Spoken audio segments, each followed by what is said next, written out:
En ce début d'année 2021, la gestion de la crise sanitaire liée à la Covid-19 se poursuit. Bien que la deuxième vague soit passée, les indicateurs épidémiologiques restent sur un plateau haut. Plusieurs vaccins sont à présent disponibles et le gouvernement décide de lancer une grande campagne vaccinale en s'appuyant sur les établissements pivots du territoire. Le CHU débute sa campagne de vaccination dès le 4 janvier avec les professionnels de santé de plus de 50 ans ou ayant des comorbidités et les personnes âgées en EHPAD et USLD.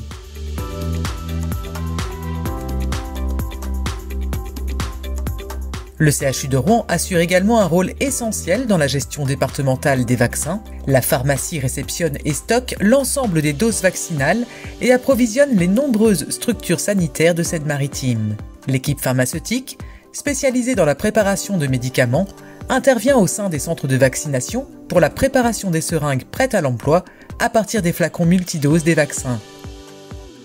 Avec l'arrivée du variant anglais, la France fait face à une troisième vague. En Normandie, le taux d'incidence augmente, ce qui conduit le CHU à réenclencher son plan blanc le 22 janvier. Un dépistage systématique des patients avant admission est instauré afin de limiter la propagation du virus. Les unités Covid sont activées de façon progressive au fur et à mesure des besoins. Dès le 4 mars, un centre de vaccination ouvre à la mezzanine de l'anneau central pour l'ensemble du personnel du CHU et les professionnels de santé externes. L'unité de réanimation temporaire U30 ouvre le 12 mars pour anticiper l'afflux de patients nécessitant des soins critiques.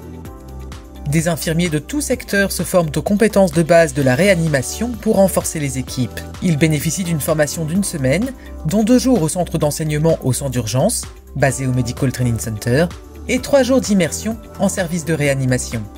Dès le 8 avril, le Kindarena se transforme en Vaccinarena pour étendre la vaccination à la population.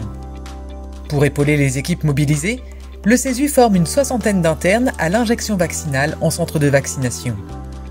Les bénéfices se font sentir dès le mois suivant avec une baisse du taux d'incidence dans notre région. Les unités Covid ferment peu à peu et le plan blanc est levé le 31 mai. Un dispositif de veille et de régulation est maintenu pour faire face à un éventuel rebond épidémique.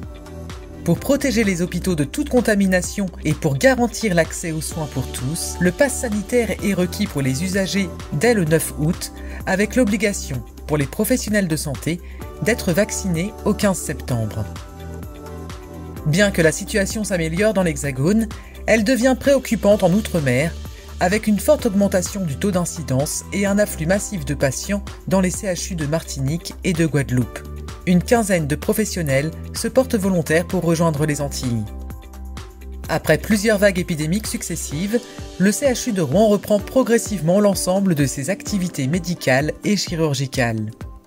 En plus de ce retour à l'activité classique, s'ajoute la prise en charge des patients dont les soins ont été reportés. Le CHU doit alors renforcer ses équipes soignantes pour réussir à absorber cette activité intense. Malheureusement, le 7 décembre, le CHU active son plan blanc pour la 5e fois depuis le début de la crise, pour faire face à une activité particulièrement soutenue aux urgences adultes, ainsi qu'une forte et rapide dégradation des indicateurs épidémiologiques et une accélération virale Covid. Néanmoins, la gestion de la crise n'a pas empêché le CHU de poursuivre ses objectifs stratégiques.